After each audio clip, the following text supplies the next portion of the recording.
Okay, hi everyone. I really wanted to thank Martina and Jon actually for all the organization and to deal with all of us at the same time. Must be really fun, but also a lot of work. So yeah, I'm Simone, and today I'm going to talk about some of the work that I've been doing in the collaboration. This is the group. We do a lot of work together, but I really want to highlight a couple of people.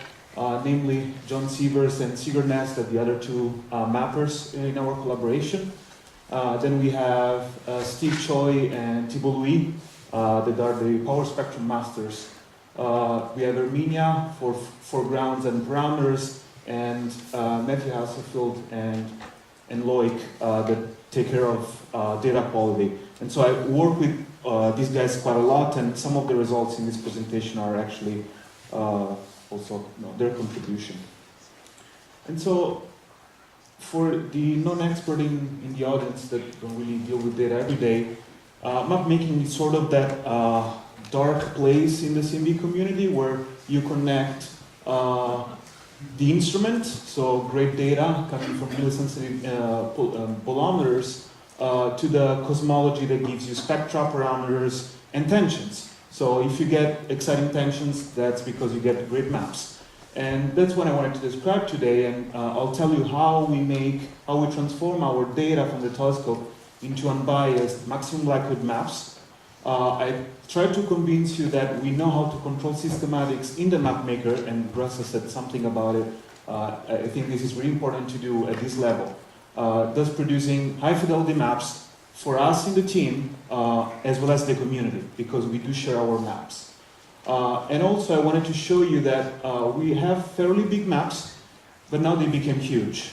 And this is a challenge for us. It was needed since we wanted to compare with Planck's results, and as Sylvia mentioned, we wanted to go to larger F-sky. But also this is starting to we're sort of exploring the challenges in the map making and the data analysis that Simon's Observatory is going to face very soon, and perhaps CMBS4.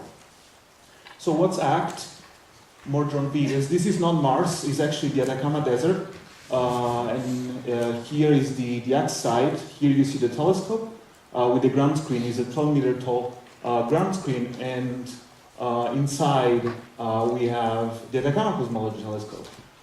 Here you see the 6-meter primary dish with segments, the 2-meter secondary, and then you have the detectors. Here is a grad student, Patty, and Mark climbing, and those are the detectors. So here you see the receiver, the cryogenic stuff is here, and the detectors are inside, and here they're taking it off to actually install our newest advanced ACT arrays. And here you can probably see, so this is ACT, the telescope. What it does, it picks an elevation and scans back and forth in azimuth, and then you have that overnight and over the day actually, the sky drifts above us, and that's how we cover the sky. Yeah, as I said, we also observe during the day when the sun is out. So the telescope doesn't give you maps. It gives you something like this. Here you see the time stream out of 3 detectors at 150 gigahertz, and we have a ton of data. If you sum all our data from season 2013 to season 2016, we have something like 44 terabytes of data that we need to compress into maps. And here you see that these 3 detectors seem to see the same thing. And this is one big difference between ground-based and satellites, because the biggest fluctuation that we have here is, of course, atmosphere. Then in the signal somewhere that you can really see, we have foregrounds and cosmology, temperature and polarization. And of course we have systematics that we have to remove. People don't like foregrounds, they want to remove them. I like them in the sense that for me the map is foregrounds plus cosmology, and I want to get both right to eventually then do foreground cleaning. And so here is Chile where we're located, and Hans-Christian showed this map already, so it's a pretty good location where the amount of water that you have in the atmosphere is pretty low. Here you see different curves, here actually showing you the brightness for different amounts of water in Chile. And so here you see that we have a band at 90, where actually the atmosphere is pretty quiet. And we have a band at 150 actually observed with 2 arrays. But we're going to have many more frequency, and I'll show you something later about this. So how we go from this to a CMB map? The idea is that you need some model for your data. So the map that you observe that lives in some pixel space is connected to the time order data through what we call the pointing matrix. And so we need the information of where the telescope is pointing at a given time. Of course, some noise that lives in time domain. So from this time stream, you need to make a basic assumption. I need to make sure that the data that I put in my map maker is clean enough and treated such that the expectation value of this times the pointing matrix gives you my map. And that means that people are working on detector time constants, cuts, because you have cosmic rays and glitches that show up in the data that you want to remove. Otherwise, this basic assumption doesn't hold. Then we assume a simple Gaussian likelihood where you say that the data minus the expectation value here is connected through the noise covariance matrix. Here you can actually put any weighting you want, but if you know how to characterize the noise in your time stream very well, you become optimal in addition to be unbiased. And so if you solve the maximum likelihood here and you basically minimize the chi-square, that's the solution you find. Here you see the noise matrix, and A and A transpose are just the pointing matrix and the transpose of it. So this is just linear algebra. Everything seems really easy, and indeed, it's not that complicated. The points are, the real complications are the noise matrix. You need to characterize that. You don't have really prior knowledge about this matrix here. And as I showed you before, we have an extra complication. We have the atmosphere. So we have arrays with roughly 1,000 detectors each array, and these detectors are highly correlated. So you need to reconstruct these correlations as well as the noise that comes from each single detector.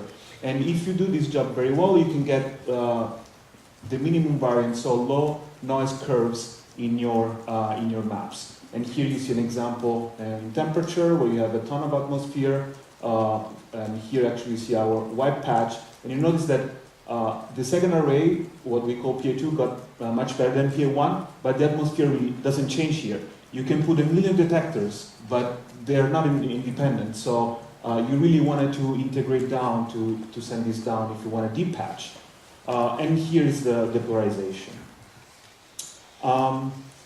Good, so we have a linear system. Well, let's just go and invert this. We just multiply by this guy to the -1. You can't really do that.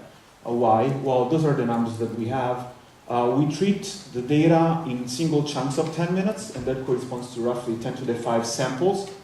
And you have 10 to the 3 detectors in each array. All the arrays are considered to be separate. And so this vector is really big. And then you have a map that the dimension of this vector depends on your resolution and the f-sky, so basically the number of pixels you have. And I'll tell you a bit more about this in the transition from big maps to huge maps. So we can't really invert this, but this is just a matrix times a vector is equal to a vector, so we can do conjugate gradient, or actually preconditioned conjugate gradient on this. And this is the effect. So we start from a bias map, we start from 0 basically, and then as the conjugate gradient evolves, it starts to recover scales. Now, the point is that the small scales are the one with the least amount of noise. This is temperature, and so that's why you see that early on you have all these small scales popping up here. And then as we go downhill, you recover the large scales. And with this technique, we show that we are able to recover basically scales that are larger than the first acoustic peak.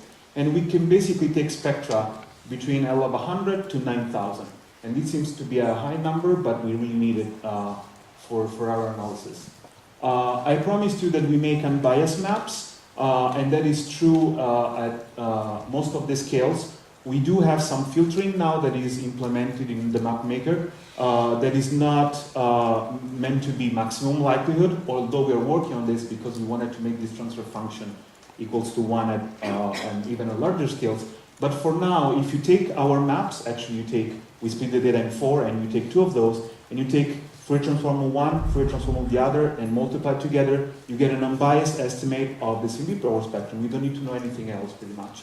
And this is true for L greater than 500 in temperature and 350 in polarization. And also with this method, which is computationally intensive, that we need to say that, though it's really easy to estimate the transfer function, so we really computed, and in our results that we published, we deal only with scales that are not biased, but in principle we could decompose the transfer function if you want to. And we do this with 2 different pipelines. Those are our ACT gods. This is Ninkasi, is one of the old pipelines. He started with ACT and he moved to ACTPol. John Seaver developed it, and that's what I mainly work on. And then there is Enki that started with ACTPol that Sigurness developed. And we collaborate in the sense that we try to prove each other wrong, but that's how you get to the, you solve bugs really fast. And so that's how we make maps. Where do we observe in the sky? What kind of data we have? So let me set you with some new coordinates. Many people are used to Hill-Pix format and MolView visions and galactic coordinates. Here is slightly different. We have equatorial coordinates. So here you have the red ascension, and here you have the declination.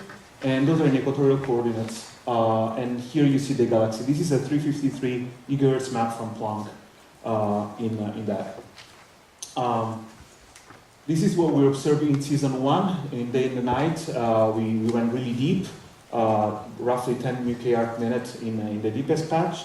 And this is in season 2. We went wider to cover this region, and we observe also this in the day, which fully overlaps with the BOSS survey for cross correlation. So let me show you quickly some maps. That's the temperature in the for all the scales that are fully unbiased. And here I hope you can see some polarization. This is not noise. This is actually what's in the sky. So here you see Q, the parameter, and U, Stokes parameter. And here we cover roughly 600 square degrees at 0.5 arc minute resolution. So those are 18 million pixels. Some power spectra. Those are the raw spectra in temperature and polarization up to 11,000. These are used in conjunction with ACT to foreground clean or foreground marginalize this data, and that's what you get when you compare with Planck and ACTPol. And here you see some constraint. Here I put only these 3 because we saw something neat. This is an idea that Silvia Galli mentioned a few years ago, that CMB experiments are going to be really important in polarization, because polarization is going to dominate our constraints because of foregrounds, because of secondary lack of, smaller foregrounds, lack of secondary anisotropies, and sharper peaks due to the lack of Doppler peaks in the polarization. And so that's what we started seeing actually. The TE is dominating the TT constraining in these parameters, and we're going to improve. Quick mention about systematics that we remove in the mapmaker. While analyzing the data, we saw that atmospheric noise in temperature was leaking in polarization, in the noise, all right? And we know that the atmosphere is really bright in temperature, not in polarization, so there was a leakage, and we said, well, the signal must do the same, and we confirmed this when we actually saw one of the down tests failing. And so we observed our planets. Saturn is really bright and actually saturate our detectors, but you can see that you can map the beam side lobes very well. So from these maps, we model the effect. Here I want to just show you that the way the geometry works is basically a T2E polarization leakage. And we removed it. And we also characterized residuals. So this leakage is not present in the maps anymore, and that's how we did the cosmology. In season 3, we went even deeper on the BOSS region during the night and added something in the south. But from Atacama, we can do more. From Chile, that's the amount of sky you can actually see given your lowest elevation where you scan. And that's what we went with advanced ACT. We observed during the day these deep patches, or deeper patches, and D5. And overnight, we cover this huge amount of sky. And this is not a projection, that's a map. We actually have the data, we started making maps, and that's a temperature map filtered, is pretty raw, is low iteration. So as I showed you before, low iteration means only small scales are present. That's why you don't see the galaxy. They should be here. You can make it out a little bit. And we're adding more data in season 17 and 18, and also frequencies at 90, the 220, and the low frequencies at 28 and 41. And if I have an extra, I want to show you something real quick, if I can do that. I'll take a second. So we have a problems at the telecons. You want to show these big things, but also the small scales because we have a big mirror. And so Sigurd made a Google sort of view of all of this. And so this is the ACT footprint. And I wanted to zoom in because you gotta see the point sources here. And I had some instructions. Let's see, before I forget. 3 times K. Oops. 3. So here you see basically ACT, and here when you add Planck. So the idea is that Planck has all the large scales, and indeed all the point sources goes away, but as soon as you add ACT, all the point sources pop up, and I hope I can see for you, yeah, there we go. If you look here, there, you should see that the cluster is popped up. 150. So that's an AZ cluster that you can see. I'm going to conclude and I'm done.